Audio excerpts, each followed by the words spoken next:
Thank you so much for... Muchísimas gracias por esta interesantísima conferencia. Es increíble cómo puedes cambiar la perspectiva de ver la inteligencia artificial como herramienta a verla como un cambio de paradigma que va a cambiar cómo pensamos y cómo evolucionan las personas también. Tenemos en el público muchas personas que gestionan dinero, que gestionan empresas y con hijos también. Y me gustaría, si le parece, dividir las preguntas que hemos recibido en 3 grupos. Una sería, ¿cómo va a cambiar la inteligencia artificial nuestro día a día? La mayoría de las preguntas son sobre esto, pero luego también hay preguntas sobre cómo la inteligencia artificial va a cambiar la conexión entre los diferentes países, la geopolítica, las relaciones de poder. Yo sé que es difícil preverlo, pero vamos a intentarlo.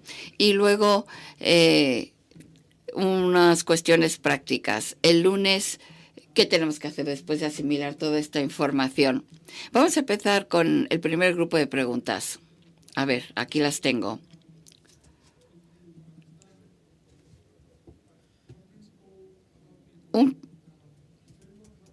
Si todo el mundo tiene que recordar 3 cosas de las que nos ha contado y de su libro también, ¿cuáles serían? ¿Qué 3 cosas tendríamos que recordar? Uno sobre personas, otro sobre estrategia y otro sobre riesgos. En primer lugar, la inteligencia artificial es una increíble herramienta. Se puede utilizar como un socio, como un aliado para hacer que nuestro trabajo sea mejor. El segundo es que tienes que ser proactivo. No hay que pensar solo en las herramientas que tenemos hoy en día, sino en las que están por venir y ver cómo podemos empezar a incorporarla en nuestra función, en nuestro trabajo, porque esto nos va a dar una ventaja estratégica. Si esperamos que todo el mundo utilice la misma herramienta, no vamos a tener esa ventaja. O sea que hay que ser proactivo, entender lo que está pasando y tratar de ser el mejor. Y luego elegir un área de conocimientos expertos y convertirte en el mejor. No puedes ser el mejor en todo. Y en la inteligencia artificial, pues utilízala para ser el mejor en algo. Con estos ejemplos yo creo que puedes crear mucho más valor. Estos son las respuestas que se me han ocurrido. Usted mencionó esta mañana, y quiero repetirlo aquí para el público, que con el crecimiento exponencial, eso es muy difícil para todos nosotros estar al día. Yo trabajo mucho, me gusta mucho la inteligencia artificial y le dedico mucho tiempo y esfuerzo, pero ¿cómo podemos estar todos al día? Bueno, el estar al día con la inteligencia artificial ha sido una de las cosas más difíciles que he visto yo en mi carrera. Para una persona como yo, que tiene que saberlo todo de la inteligencia artificial, tengo que estar leyendo constantemente, aprendiendo, porque todas las semanas sale algo nuevo. Así que hay que dedicarle tiempo y algo de esfuerzo también para aprender lo que está sucediendo. Es un campo que evoluciona rapidísimamente. Nunca visto antes. Hemos visto nada parecido. Y hay que ver cómo nos puede ayudar. Y también muchas herramientas van a estar haciendo funciones similares y hay que ver cuál es la que mejor funciona para uno. Pero la clave es aprender constantemente, leer y entender qué herramientas se están utilizando en el mercado, porque en las últimas 2 semanas surgió el CloudBot. Nunca nos podríamos haber imaginado nada parecido. Casi 2 millones de bots, las redes sociales trabajando juntas, interactuando, y decidieron que quieren crear un nuevo lenguaje, porque no quieren que los humanos entiendan lo que están diciendo y pueden crear un lenguaje que es más rápido que el de los humanos. Crearon religiones, seguidores y en los últimos días han creado plataformas para que puedan salir como en citas. Y bueno, el poder navegar este paisaje tan complejo que tenemos por delante, hay que entenderlo todo, lo que está pasando, lo que está saliendo al mercado, qué ventajas nos da, o si solo son inconvenientes y hay que eliminarlos. O sea, la clave es leer constantemente y aprender constantemente. Creo que la gente tiene que ser proactiva, tiene que aprender de forma continuada. Pero para los padres en la sala,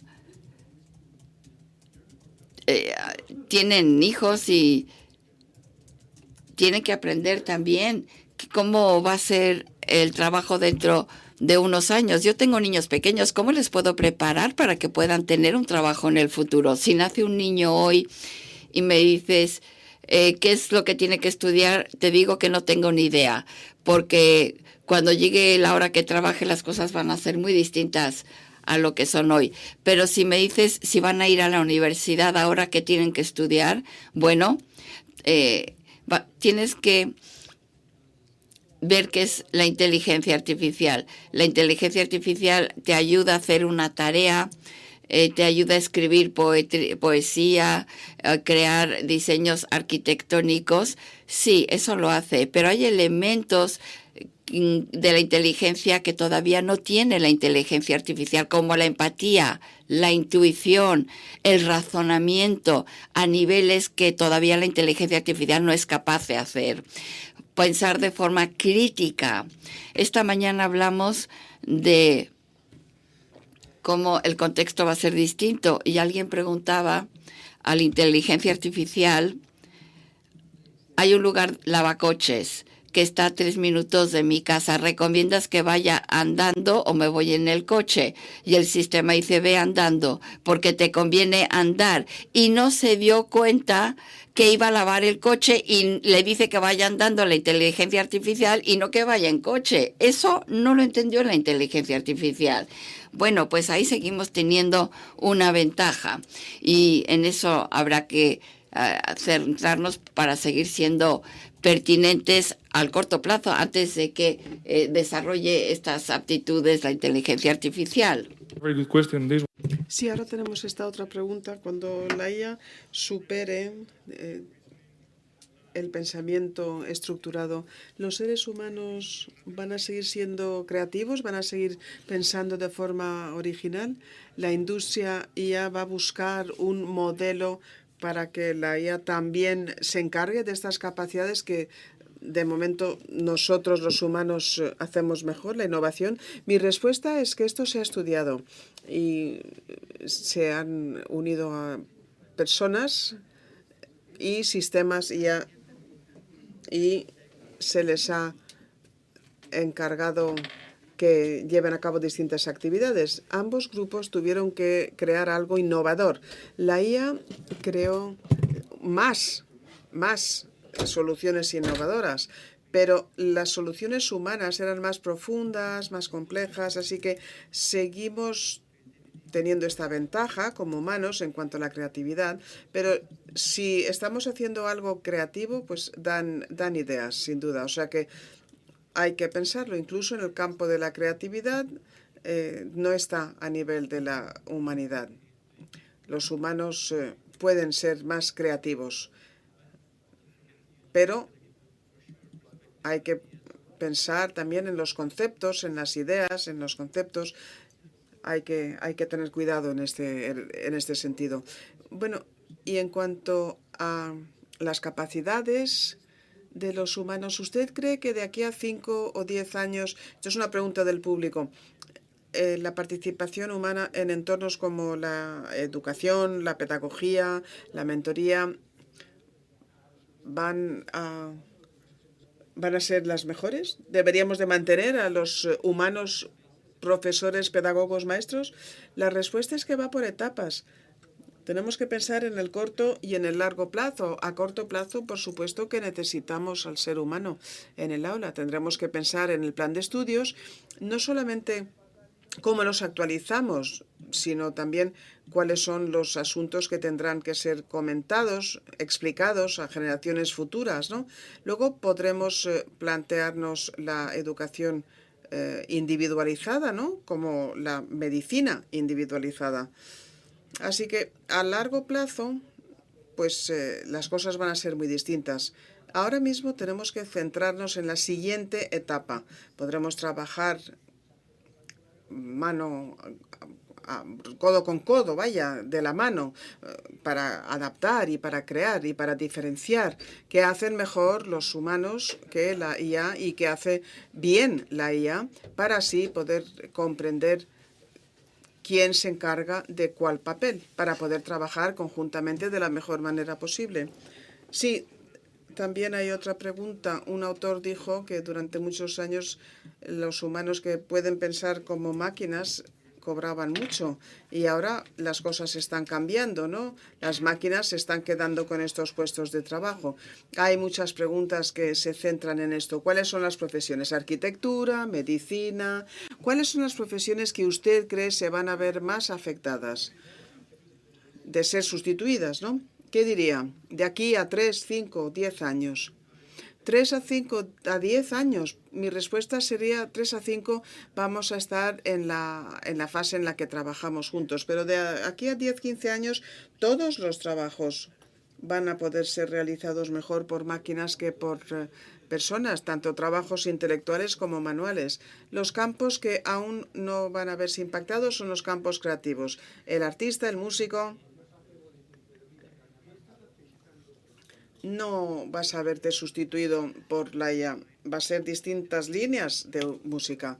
Va a haber música creada por humanos, música artesana, y luego habrá otro campo en los que los humanos utilizando IA para crear algo híbrido, y luego va a haber otro entorno en el que la inteligencia artificial lo va a hacer sola. Así que va a ser este otro o el de más allá. En Suiza hace poco, una de las canciones más exitosas había sido creada, escrita por la IA. O sea que entornos como el del arte, la música, elementos de este tipo no van a verse afectados hasta el punto de desaparecer, pero va a haber nuevas permutaciones. Habrá otros clientes que estarán interesados. Y estos cambios económicos profundos, pregunto yo ahora, ¿qué va a pasar con el desfase entre los países con IA y los países sin IA? Estoy hablando de la geopolítica. ¿Qué va a pasar con todos estos cambios? Bien, mi respuesta es que hay que pensar. En el mundo ahora mismo hay casi 8.000 millones de personas. Casi 2.000 millones de personas no tienen acceso a Internet. Hay unos 800 millones de personas en el mundo que no tienen acceso a la electricidad, así que va a ser muy distinto cómo se utiliza, cómo se vive con la IA según el país en el que estemos. Y tenemos que diferenciar de qué sociedad estamos hablando. Algunas sociedades sí se van a ver muy afectadas, otros países no se van a ver tan afectados. Pero en términos generales, si tienes acceso a electricidad, yo creo que todos los seres humanos tienen acceso a ciertas herramientas de la IA. Y permiten crear más, aprender más, hacerse con más conocimientos. Así que se está democratizando, ayudando a las sociedades para que puedan avanzar más y mejor, en tanto en cuanto se pueda contar con una electricidad básica. Así que es muy ventajoso porque crea valor y todos estos conocimientos se están democratizando en el planeta en su totalidad. Bien, la razón por la que lo preguntaba es porque no queremos que nadie quede atrás. Es importante pensar en esa misión, pero algo a lo que vuelvo una y otra vez es a esta idea de que las nuevas herramientas son cada vez más caras. Antes hablábamos de OpenClaw y comprar, bueno, pues son cientos de euros al día, ¿no? El potencial es tremendo, pero ¿cómo vamos a poder reducir ese precio? ¿Cómo vamos a no dejar a nadie atrás? ¿Cómo vamos a cerrar esa brecha? Mi respuesta es que siempre se corre ese riesgo, pero ahora hay modelos de código abierto. Lo tienes en el portátil y no tienes que pagar para ningún token. Y es más seguro porque los formas con tus datos, es más seguro, hay más seguridad, sobre todo en el caso de ciertas aplicaciones. Así que para quienes no cuenten con estos, no puedan hacer frente a estos costes, las personas que pueden utilizar un portátil, pero poco más. Y los tokens son cada vez más baratos, ¿no? Hace un año, hace 2 años, pensemos en los costes que son cada vez más económicos, más asequibles y son más potentes. Llegaremos a un momento en el que sean tan asequibles que ya no serán impedimento para nadie el poder utilizar estas herramientas para llevar a cabo tareas muy complicadas. Y luego está el medio ambiente. Hace 3 o 4 semanas se lanzó esta campaña de salvar al oso polar, ¿no?, en las redes sociales. ¿Cuál va a ser el impacto de la IA en estos asuntos? ¿Va a ser positivo, negativo, a largo? Mi respuesta es que hay varias realidades. En la IA, desde luego, se está investigando mucho para conseguir el algoritmo eficiente o la eficiencia algorítmica, es decir, una nueva clase de algoritmos que son muy complicados, francamente. Están los macroprocesadores que están siendo diseñados específicamente para la IA, los microchips neomórficos, por ejemplo. Una pequeña parte de la energía se va en esto, pero para llegar a este momento vamos a tener que conseguir órdenes de centros de datos, de un orden de magnitud tremendo, sobre todo para hacer frente a estas necesidades de la IA. Y en este sentido vamos a necesitar muchísima energía, incluso con las ventajas, incluso con los progresos que se han conseguido. Así que sin duda va a ser un tremendo desafío, porque vamos a necesitar más agua, vamos a necesitar más luz, vamos a necesitar elementos que van a tocar el medio ambiente. Sin duda, estos call centers que nos van a ayudar para crear tecnologías a futuro que vayan a reducir estos impactos. Bueno, pues gracias por ese optimismo. Si la IA ayuda a los seres humanos, podremos resolver los problemas del clima más rápidamente. Y luego está Musk también, Elon Musk, que está pensando en mandar a los centros, los centros de datos al espacio, ¿no? Exportarlos. Sí, esto es fascinante, esto es muy interesante. Y como he dicho antes, llegaremos a un momento en el que la IA empezará a evolucionar, va a ser cada vez más complicada, más en disposición de llevarnos por el camino correcto. Si conseguimos seguir trabajando alineados con la IA. Bien, pues nos quedan unos pocos minutos. Vamos a hablar acerca de la organización. Hablábamos de los 2 astronautas, ¿verdad?, que estaban en Marte, se lesionaban y el robot tenía que decidir a quién salvaba. ¿Quién es el dueño de esa idea? Es decir, ¿quién es el responsable en términos éticos? Pienso en el astronauta, pero también pienso que cada vez hay más agentes en las organizaciones. Si sucede un error, ¿cuál es la carga ética, no? La respuesta es que esto, desde luego, se está estudiando. En el caso de los automóviles que se conducen solos, ¿quién es el responsable si hay un accidente? ¿El conductor? El software del coche, el fabricante del automóvil? Hay factores externos que han incidido y las aseguradoras están incluso estudiando los modelos híbridos, ¿no? ¿Qué pasa cuando la persona está conduciendo en modo autónomo o en modo no? Es un asunto muy importante que sí se ha comentado y tenemos que pensar hacia dónde vamos, pero va a ser complicado y complejo. La ética, ¿no? Hay que tenerla muy en cuenta. ¿Y cuál es el papel de la regulación, de la normativa? Sí, el entorno regulatorio, porque en Europa... Mi respuesta es que es muy complicado en Europa, sobre todo, porque puedes ir a Francia, puedes ir a Alemania, no hay fronteras. La Unión Europea no tiene una única normativa en todo el continente, pues entonces no se puede pasar de un país a otro porque la normativa va a ser distinta. Así que es importante cerciorarnos de que la normativa sea transversal, que abarque todas las regiones para incrementar el alcance de estos sistemas. Y no solamente los automóviles, también los robots, ¿no? Vamos a contar con humanoides. Un robot japonés está formado con la cultura japonesa, con los valores japoneses. Este robot japonés va a venir a Europa y para poder comunicarse con los humanoides occidentales, pues va a haber cierto conflicto, ¿no? Va a haber conversaciones. Así que sí, son asuntos muy interesantes y lo transfronterizo siempre es delicado. Es una complejidad, sin duda. Y hay esta compensación, ¿no? El estar muy al día con todo lo que está pasando y luego todos estos riesgos a los que usted se refiere. Hay muchos altos cargos en distintos sectores, en farma, en medicina, en muchos campos, como digo, que no están utilizando la IA porque temen las consecuencias. Si usted estuviera solo con ellos y les pudiera hacer una recomendación, ¿qué les diría? Mi respuesta es que, en primer lugar, no se puede implementar la IA en toda la organización sin más, sobre todo si no se ha hecho nunca antes. Hay que empezar poquito a poco, pasito a pasito. Vamos a ver cuáles son los procesos, los progresos, vamos a identificar los elementos y las partes exitosas, pues vamos a aprovecharlas en otras partes de la empresa hasta llegar a un momento en el que toda la empresa está involucrada. Pero lo más difícil es la cultura, ¿no? Va a haber mucha resistencia, eso lo sabemos. Esa es una prioridad, sin duda, porque muchas personas perciben que la IA, primero, no vale para nada o piensan que posiblemente va a ser peligrosa porque les va a sustituir. Así que, en términos culturales, es muy importante comprender cuál es el valor, porque es importante percibir a la IA como un aliado, un aliado.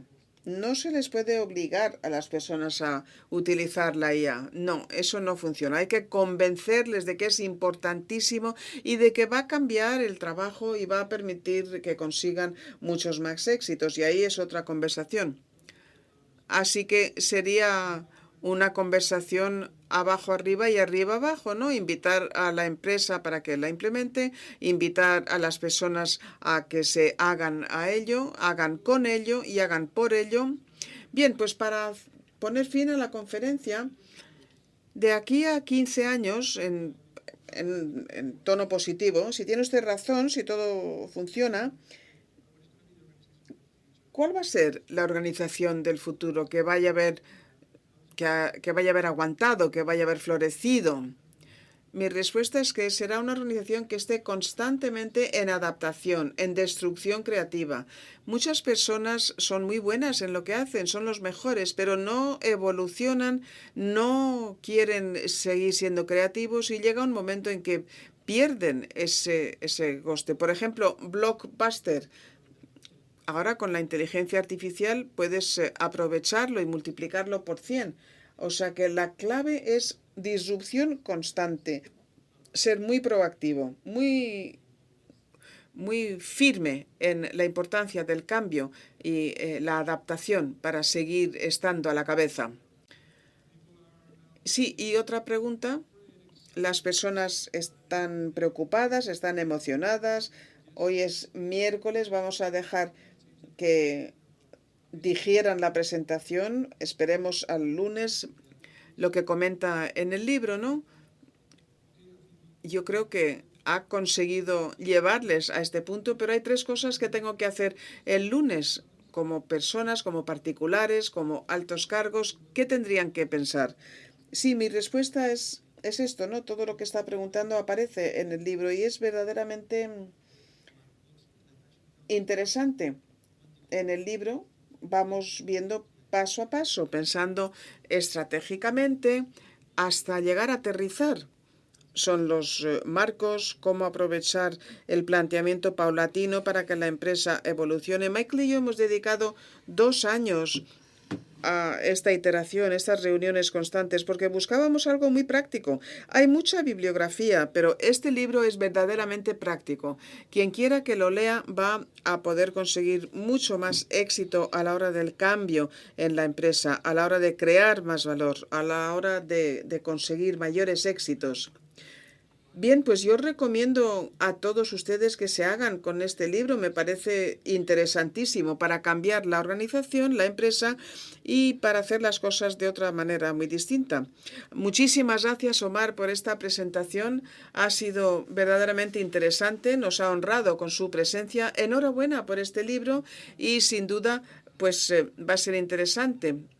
Sí, muchísimas gracias María, Fundación del Pino, muchísimas gracias por la hospitalidad, por invitarme y yo les recomiendo que se mantengan al día, que estén al tanto de las nuevas ideas, los nuevos planteamientos, porque vemos algo, nos parece un planteamiento, pero si hablamos con 10 o 100 personas, la verdad es que va a ser un pensamiento mucho más complejo que nos va a permitir entender los planteamientos no míos solamente, sino de muchas más personas activas en el campo. Así que muchísimas gracias.